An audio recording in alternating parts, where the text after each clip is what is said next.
thought, hey, it's better than a podcast. Oh, I like the fact How that you Mick's the getting only one with a camera. Oh wait, I'll I sort of be can, sociable, do you know what I mean, lads? Well, I mean, I don't have a webcam on Hello, Charlie. on my computer, so I'm just going to video your faces, and that's fine for Oh, look at Yeah, them. That's that's what you all get for using a funky PC, man. me. Well, I mean, I had to build it. Like, that's the problem.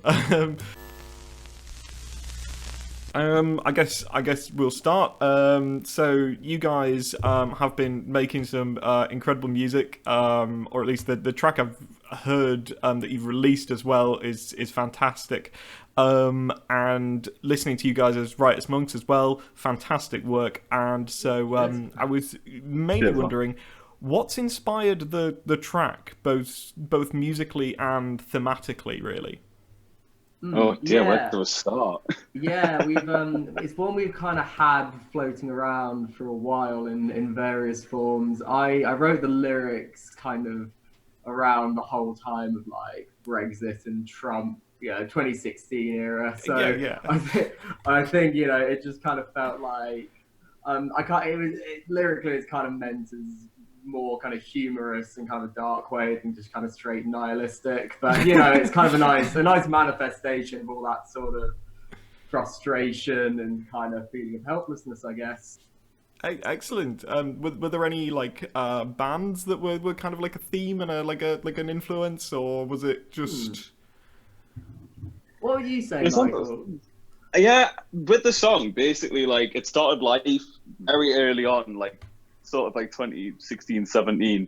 It's like a sort of jam that me and Charlie had, where, like, Charlie had basically the main sort of chord that you hear, like, chord sequence that you hear at the start of the song. And then, like, off the back of that, it just had a very slow gestation period of 2 years. And I feel like it's that thing where, as the songs evolve, the world's changed so much that, like, even in terms of stuff we listened to compared to when we were first making the song as to now, as the events that have inspired the lyrics have changed, it's one of those things where, like, as I listen to the song myself, I can't even for the life of me pinpoint where half of it comes from, because we've lived with it that long that it's just become, like, representative of us as songwriters, whereas that, like, everything but the fucking kitchen sink is there. And yeah, Yeah, it's I just think crazy, if man. I couldn't put a finger on it. yeah, I mean, if I had to name like a couple of kind of main bands who I was kind of going for, I was listening to a lot of King Gizzard and the Lizard Wizard at the time. I mean, I still am, but so I think it was trying to kind of capture that sort of energy. I think the chorus had something of a kind of Talking Heads kind of freak funk type feel to it. I was trying to get that kind of cross rhythmic guitar type sound going there, I think. And then I guess I guess you can kind of get that psychedelic vibe, which again was kind of, I guess a bit of the OCs, who me and Michael are both very big fans of. That definitely had Very a nice, lot. quaint folk rock band. That's incredible. So I was also wondering, are there any more tracks in the works at the moment, or is it just that one, or what have you got kind of working on at the moment? We've accumulated a lot over the last 2 years that we kind of like. I think there's loads of things, especially with us working together with the Riotous Monks. Like, it's spread off to so many different places. There's like little tracks that we've had written over the years. So there's so much there, man. It's just there. Really, especially with lockdown, we only really finally found the time where we could really sit down and be like, right, we have no choice but to do this the way that we can with the resources that we have.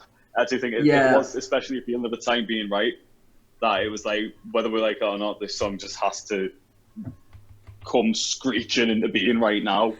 So yeah, man, I'm hoping there's a lot to follow it. Far more hi-fi recording.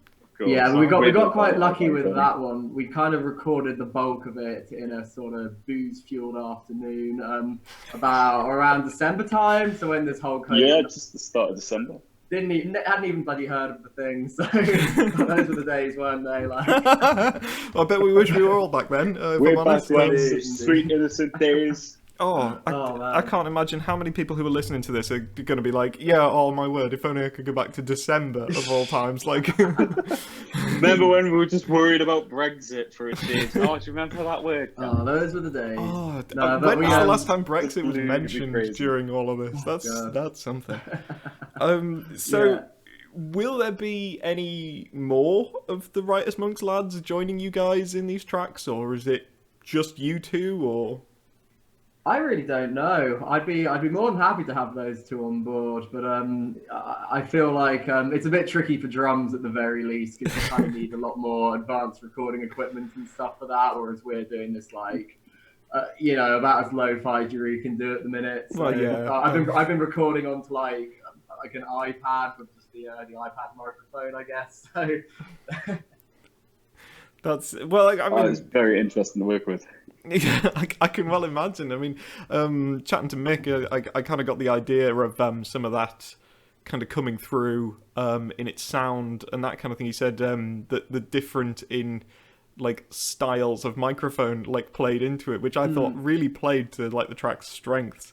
And I thought that yeah. amazingly, really. Yeah, I mean, honestly, like I had to kind of gather like a portfolio of like somewhat original material for like a master's application I was doing. So that's been kind of spurring me on to actually get this these things done because I had actual kind of some sort of like end goal to work towards.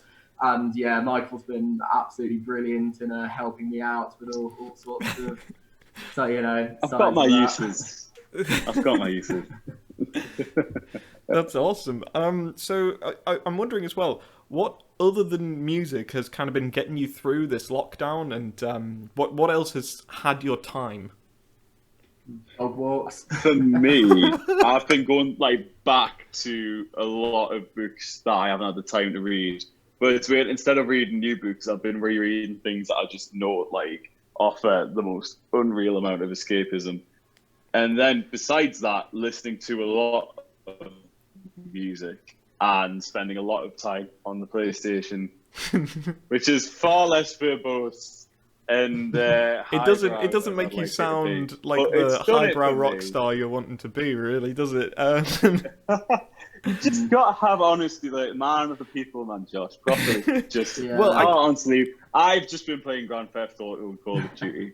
But I'm going to be no honest shame. with you. I mean, I can't say I'm much better. I mean, you've been seeing that I've actually recorded videos, so that's all I've been doing. So At least you've been doing something productive with it, building an empire on the back of it, man. I've just been building a lot of eye strain. But hey, you know what I mean? It's something. It's better than nothing. it's very sweet of you. I could have been watching Tiger King, and I haven't. You So, haven't watched Tiger King? I feel like I've been. Well, then that. No, man. I'll cross No, out the it's- next 10 questions I have because it's all about Tiger King.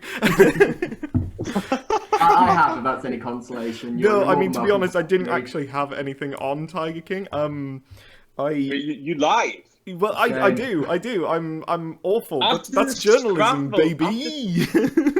I've literally just like downloaded the entire Wikipedia article about it to my head, man. This is very sad. Anyway, Soldier on 4. Yes. So, what is the funniest thing you've heard about since the lockdown? Then, like, what good stories have you read or heard or what? Ooh, very good question. I thought, try and Trying to get let us any not of them which fall are into the repeatable. depression of what we live in. Over the airwaves.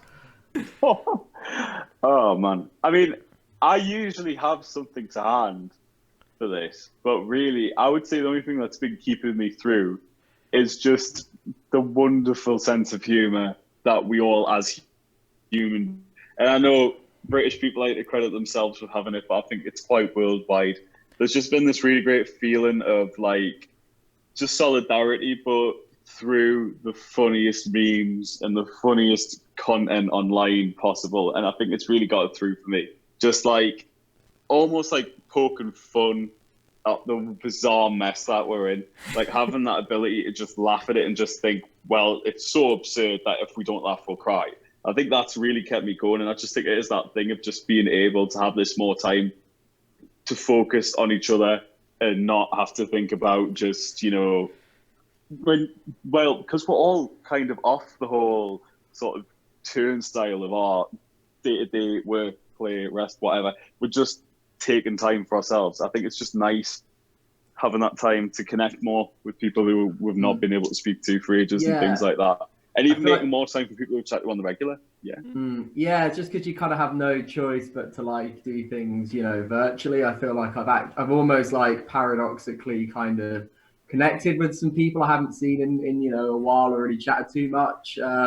Just you know more than I otherwise would have done, just going about my kind of day-to-day life. So you know, and I've been spending a lot more time with my kind of family, who you know I rarely see these days because they live down in Hampshire, and I tend to spend my time up in Newcastle. You've got like you know, you got all these kind of little silver linings. I think it's the little things really that kind of keep you going, keep you staying positive. Fantastic. Then what can you not wait for once this is all over? What is the first thing you're gonna do? Oh, go to Pints. the pub. Okay, it's good to know that this group is a group of functioning alcoholics. Reconnect with all the people. Reconnect with all the people that I have missed, and you know, I mean, I say this. Everyone's going on about it. Like, you realise how much you've taken for granted. And within a week, the novelty of worn off. We'll all have forgotten the fact that nearly 3 months of our lives has been completely like erased from like any sense of normal structure. But I am looking forward. It's just that thing of being able to be back with my friends, surrounded by people who are class, and just like not having to have the bizarre sort of toing and froing and very like anxiety-inducing, just confusion that seems to still kind of unfortunately exist at the minute, despite us being a bit further down the line. Online's great, but when you've got no other kind of option, but you know, really, it's no substitute seeing people face to face at the end of the day. I mean, I'm going to probably end up doing a lot more outside than I ever have done in my entire life. Yeah, realize how much you've been missing it, type thing. Absolutely. Then what is your favourite album that was released in the past year? Ooh. There's a few. I was going to say, I thought this would be a tricky one for you guys. Yeah. I would say... Are you ready, Charlie? Or would you like no, please go ahead. I need some time to reflect. So this artist who I've been proper obsessed with for like the last good like 3 years has just released his new album. He's called Nick Hakim, and he's this mad, like, people would kind of say neo soul artist, but really his music encapsulates so much that it's just like a world unto itself. And he's released a new album called Will This Make Me Good, which just came out 2 weeks ago, and it's absolutely crazy. Like, it is a challenging album. And I mean, his first album was quite challenging. It is accessible. It's accessibly challenging music. Like, you just have to have an open mind with it, because even though there's a sense of these songs being actual songs, the way he plays with structure and creates these mad worlds of sound is just so enthralling. And it's definitely an album which reflects a lot of the confusion. It's very unfortunate actually how prescient it is, but it definitely reflects a lot of what's going on in this world right now, such as a song, the first single he released from it, called Kadir, which is about police brutality, which, as we all know, is unfortunately and sadly back in the focus of the public eye at the moment. And I just think it's an album which, in its mad cacophonous sound, proper just is 2020 distilled in an hour of glorious noise. So definitely worth giving that one a go, especially for some good catharsis. I'm sure I'm gonna like end this and be like, oh, why didn't I say this one or that one? But off the top of my head, there is one by Shabaka and the Ancestors called "We Are Sent Here by History" that was quite recently released. Yes. It is a kind of contemporary jazz coming out of the kind of London scene, which has had all sorts of just incredible music in the past kind of five or so years. And it's the main guy from Sons of Kemet, who they've done like Your Queen is a Reptile, a lot more kind of, African influenced rhythms and a lot more kind of rhythmic bass. But Amazing this stuff, man. one, this one is more kind of keyboard in it, more sort of chord type sounds than his stuff with Sons of Kemet. And it still just has that almost kind of psychedelic quality to it, where it's this kind of almost nightmarish sort of descent into an almost kind of apocalyptic kind of political type narrative. I'm sure I could go into more detail if I was paying more attention to the lyrics and everything, but you just kind of get lost in the kind of the improvisations and some pretty incredible saxophone playing, really. And that's key to any album, really. Is if there's no crazy, saxophone, man. I'm not in. Like, Well, I mean, it's a good starting point yeah, for those who are sax. that's all that sells Do you know me. what So, if you could choose one band from all of time that you could do a support act for, who would it be? Oh, Ooh, sorry, I'm just gonna mute my Facebook notifications. So yeah, of all time, I'm looking up at my records right now and trying to who it would be. ooh. I would say, without question, it's a Wait, toss-up between the Stooges back before half of them succumbed to drug addiction, or Wire back in the late 70s, who are like a mad post-punk band who would have been absolutely crazy to see live. And I feel like with both bands, there's enough madness there to mean that we could amp things up nicely. So definitely keeps the tonal shift right, which you always want with a bill. So yeah, I'd say I'm leaning towards the Stooges just because that would have been a sight to behold. I'm gonna go more down the psychedelic route and say either the Doors or the Grateful Dead or perhaps Jimi Hendrix.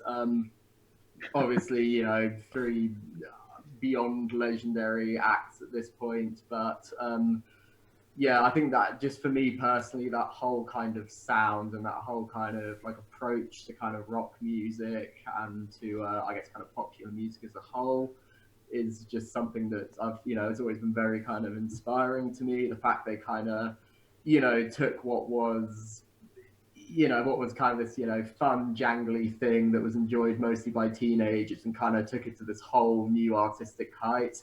But obviously Hendrix kind of revolutionized the rock acoustic electric guitar rather, but just the lengthy improvisational passages, I'm all about that. So yeah, it'll be one of them or some other of those kind of bands to come out of San Francisco and California during the 60s, the late 60s specifically. Well, that's incredible. Like, those are some really complex answers to something that I thought was just going to be one word, really, from the two of you. As well, so last time I saw you guys play live, you were playing alongside Moon by Moon.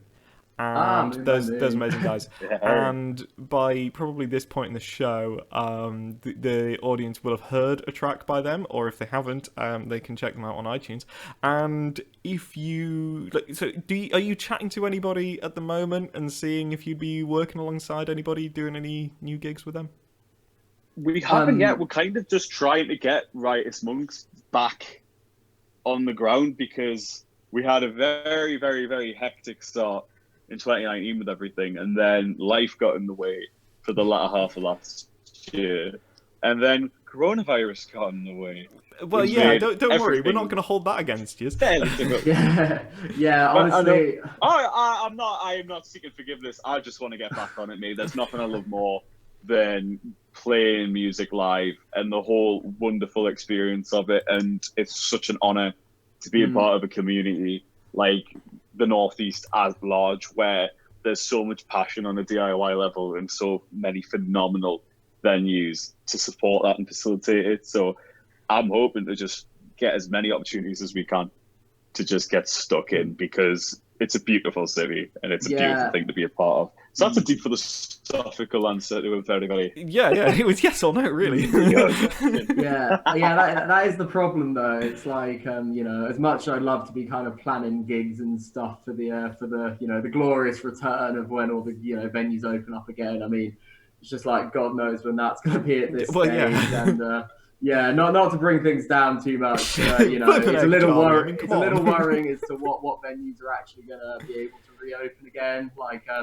you know, it's like Little Building's such a kind of fixture of the, you know, Newcastle DIY scene. You know, gave so many bands, including Riotous Monks, like, you know, just a starting point really, and a really cool kind of community which developed around that. But and like, oh, bless their heart, they spent the better part of a year and a half trying to reopen their doors after getting shut down, and they just managed to find a venue, and then almost immediately COVID-19 made them close their doors yet again. So yeah, I'm praying they can all just open back up again and it can all go back to business as usual. But I mean, just like anything, who at this point, who really knows?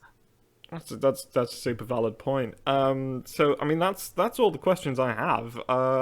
Do you guys have any, you know, anything you want to chat about? Anything pressing massively, or any questions for other people to try and like reach out, or anything that you want them to kind of reach out about and that kind of thing?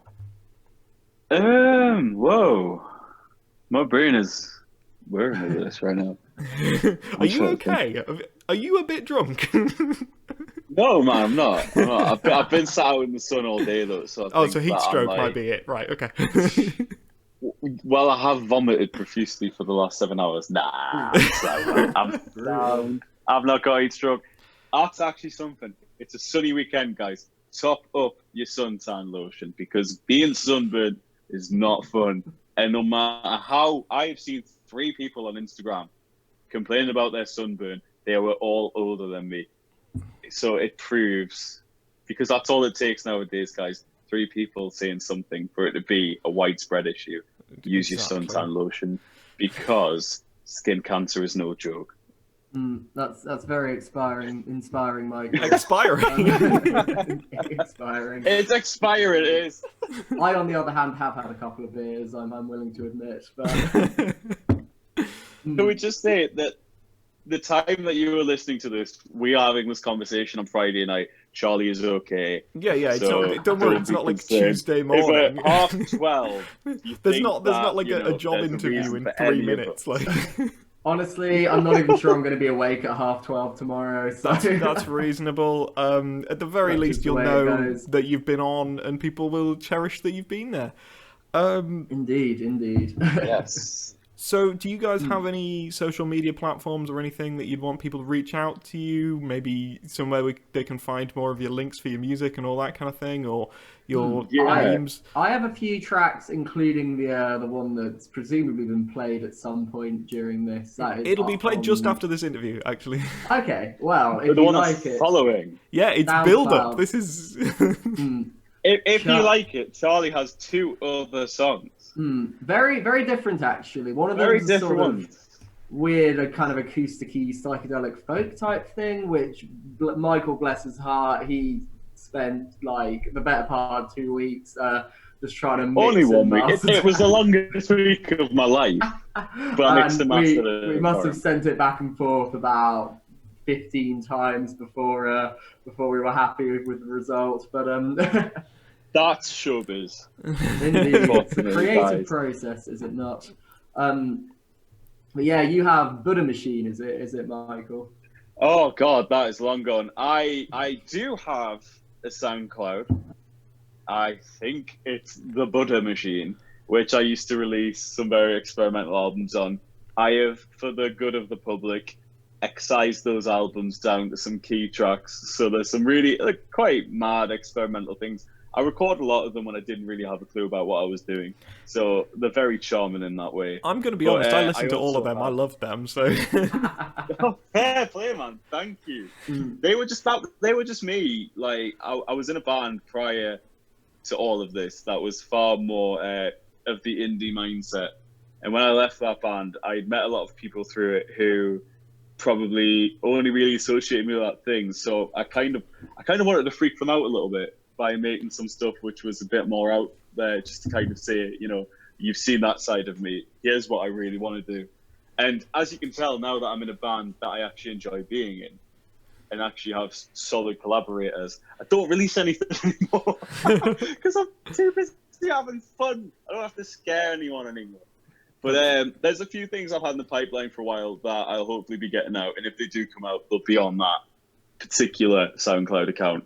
Hopefully, the Riotous Monks, which you can find on Instagram under Riotous Monks and on Facebook under our full do we post anything title. Anymore? We should really start. We don't post anything, but there will be stuff being posted soon because we're hoping to get some very, very wonderful documents of our songs out there. I mean, hey, worst comes to the worst. It would be nice if you'd shared the invitation to the show by this point, because I mean, it's not like I'm not interviewing you currently. I've dropped myself in it deep enough now to be completely obliged. Good. But I'm more than happy to bless the airwaves with some horrendous cacophony. I'm gonna have to plug the 2 other bands I'm in as well, because I get around like that. Charlie's a busy man, unlike me, so come on. First of all, No Fox, nice contemporary UK jazz. We have 1 single out on Spotify that inexplicably has 7,000 listens. I think we just got like super lucky and got on some playlists and things. So yeah, and then there's also Good Springs, which is ska punk. We also have a single out on Spotify. It doesn't have 7,000 listens, unfortunately, but you guys can help bolster that, I guess. I mean, I love a bit of ska punk, so I mean, if I hadn't already put together the show list by now, then I would have put some in. But worst comes to the worst, if people enjoy this and want to see more of our radio shows, and maybe see if I can try and interview more people, then maybe it'll fit on there, don't worry. Indeed. So that's just about everything. I just want to say thank you very much, guys, and absolute pleasure, man. Thank you. Your show. Thank you for taking an interest in what we do, man. Well, always appreciate it.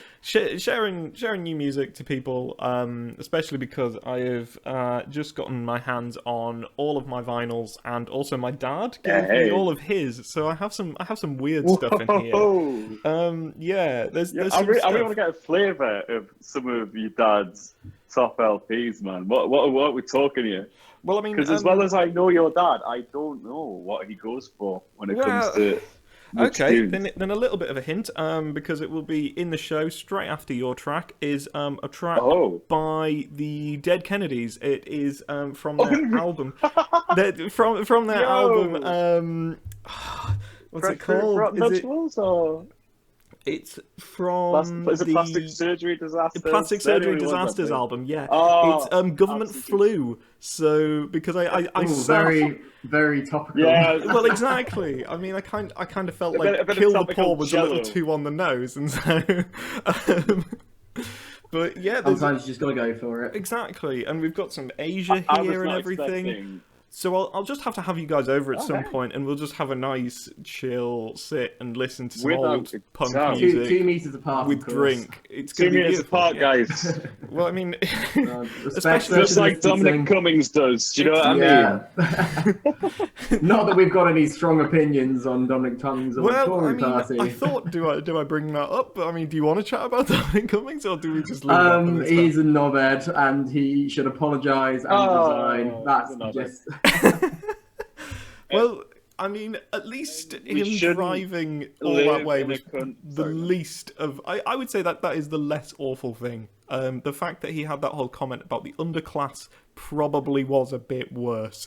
And we all seem to have completely ignored that now, because he did some driving with bad eyes. So... I'm happy. I mean, Barnard Castle is a wonderful, wonderful place, and this PR boost is shameful for them that it has to be such a negative light. But hey, there's a place nearby that does some unreal ice cream. So whoever they are, I'm hoping they're going to get a bit of a cash injection. That's something that's good that's going to come out of this absolute ridiculousness. I think it's one of those things where it's quite clear that we live under a government now who can seemingly do no wrong and have no accountability for their own missteps. And it's interesting, actually, something I'll put in here. somebody, I wish I could attribute it to them, but I've completely forgotten who said it. But what we have to realize is that with people like Dominic Cummings and Boris Johnson, they're people who were born into an enormously vast pool of privilege and wealth, and with a lot of doors open to them that they very effortlessly possess the keys to.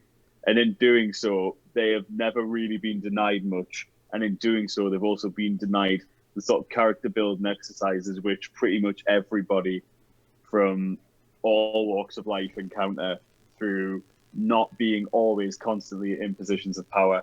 And it's quite clear through their inability to account for, well, take accountability for their own actions. These are people who just haven't been told no, who haven't been told you've messed up and you need to apologise. Just look at the wonderful, wonderful family life that Boris Johnson has maintained for this side. Do you know what I mean? I think what you're trying to say, Michael, is the world is going to shit and there ain't nothing we can do about it. Nothing we can do about it. And I think that is a great time to lead in. I love it. That comes back quite nicely full circle. I think a big part of that kind of lyrical idea was that, the people who are going to suffer as a result of, global warming, as a result of the ever growing gap of inequality worldwide, they're not the people who are driving it. They're going to, they're going to die within the next 20, 30 years, and they're going to leave the kind of mess for the rest of us to clean up, essentially. So I think the sad reality of it is as well, every day that passes, there are more sort of business articles being released about people who are wealthy already profiting a lot from coronavirus in many regards, which is disgusting. That everything is kind of being the economy first and people second. But I mean, these are things which are very frustrating and very institutionalized to a point where it's disgusting. But we can only hope that. Yeah, man.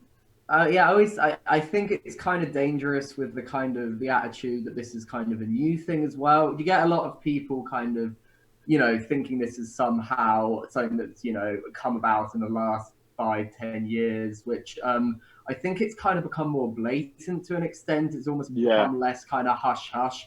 I don't know whether that's to the internet, maybe, just that super fast sharing of data, the fact that everyone's now got, a camera phone and, say can record, I don't know, for instance, police brutality, to bring up another kind of quite topical issue.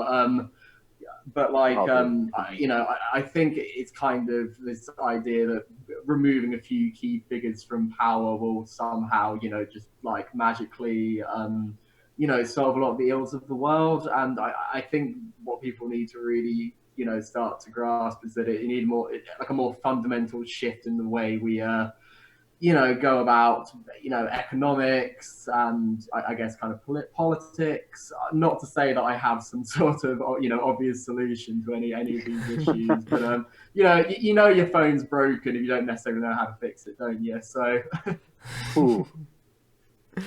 that's amazing. That is true. And I think we're lucky to live in a time where people have more access to the wider world through the internet, through social media, and people can be more easily sort of just interested in politics. It's far less an inaccessible thing, which is viewed as bourgeoisie and viewed as difficult to understand. And I think, for all that has had some negative effects with people being very easily misled, I do think it's a good thing that we are all becoming a lot more keen to enact positive change and use all of the means that we have at hand to do so. And I just think I feel very optimistic that if not my children, then my grandchildren, when they all come along, will have something a little bit better. We have been lucky to have what we have compared to what our grandparents had. I feel like there is... We're not working 19 hours in the coal mines. Yeah, that's a plus. Thatcher killed it, but... Wait, are you wanting coal mines back? Is that what you're saying? Sorry, man, come on. But I do have optimism that, people are starting to realise, forgive me, the bullshit. People are really starting to see it for what it is. Yeah, are we I allowed am to a swear? very, Is it- very. I mean, to be honest, I think it's a bit of a lost cause already. Like, I mean, I mean, the we're, song we're literally 40 has minutes swear in, and I words. haven't told you. When I dropped one of them F-bombs before, I was like, oh dear, I'm glad this isn't live. Yeah, But, exactly. I mean, I'm sure you're not bound to any codes. Yeah, do you know what I mean? The internet is a free land. I mean, As long as it's the not, nicest thing as well about this is I think I love this interview. It has been longer than I thought, and so I may Yeah, I was do gonna like a say you might have to snippet. trim it down a little bit. But... I may do a snippet Yeah, for this the is like show, another Zoom and call, then we get like I might unveil a like full episode later on, and so that people can actually like listen to this properly. But I don't think my grandma listens to all of my content, if I'm honest. I mean, I don't know how interested she is in Halo, but you know. Just you wait. Don't you assume things. Just wait until she turns around and says, "Now, Josh, ODST is better than 3."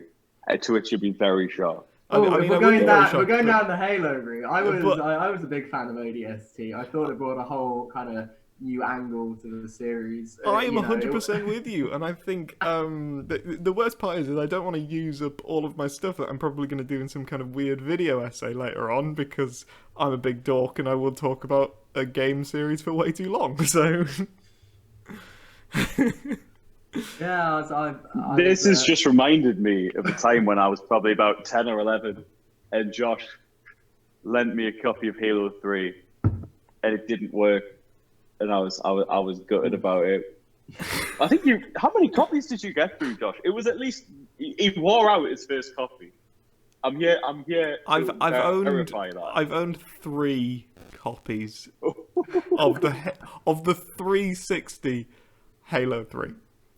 I then also have it on Master Chief Collection. Which I have on disc, and I do have it on the Game Pass version as well. So I think that's 5. Does that count as 5? I would say that's 5. The worst thing is, I think the game would probably only been out when I was 10. Well, I would have probably been about 10 or 11. I would have been 11 because I only had a 360 for a year. Not even that. My mates in year 7 all had 360s, so I felt pressured to get one. I mean, that's how peer pressure works, right? No drugs, just it's how it works. Games consoles. But I didn't like any of my mates in my set in year 7 apart from Tommy. He was a bit familiar. And he had a PS3 as well. So come the end of year 7, when all of your initial year 7 mates you're sick of, I was like, right, that's it. It's gone. I've got a PS3 sim. Never looked back. So that was a very deep story, lads. That has touched the hearts of millions. We will know Mick's struggle. Right. Okay. I'm afraid I might have to bring this to an end in a sec. I actually have another Zoom call. I need That's to. totally reasonable. That's fine. He's for me a busy as well. man, even with the Rona. I mean, I'm not. It just coincidentally all came at once. That is totally fine. Oh, it's like, well, this thing, Josh. This has literally been like we've had Zoom chats out with the other lads in Riotous Monks and with our mate Tom, different Tom that I mentioned before. And it's like a thing where it's got to the point now where this literally feels like we may as well all be sat right now in the Clooney having pints. Like, this is in the face of everything. This is just, for me, such a natural environment for such like wonderful shit to be chatted. That is beautiful. Indeed. And I've said nothing incriminating that's going to come back to haunt me, so I'm very well, yes. I mean, that's better than a lot of the things I create, so, you know, don't you worry. So there we go. I've lost both of you. Oh, both of you have been stunned into silence. Oh. Sorry, I was going to say, me and Charlie are fine. We're having a great time on our own here. Yeah, I had my Wi-Fi on, so I've been going between my Wi-Fi and my data because my mum and dad are on to Jen and John Paul downstairs on my Mac. Right. So it's just like my Wi-Fi is just like it's like, please stop it, Matt. Well, so to save Mick's Wi-Fi from being crippled, we should probably end it there. But thank you very much, lads. It has been an amazing time talking to you. Thank you. And thanks for taking an interest, man, Josh. Not a problem at all. And I mean, if this is a podcast version instead of how I'll tune out the show, give your best mate a hickey while you can. There you go. That's what I'm going to end that on. Beautiful. Absolutely beautiful. That just hit a nerve. A beautiful nerve, man. There you go. This was the interview with the Riotous Monks boys, and it is from our Isolation Radio show. This will be probably done once a month. Please let us know what you want to talk about, and please check out the links in the description to support the boys and to support us and see what you can do. Thank you very much, and we hope to see you again soon.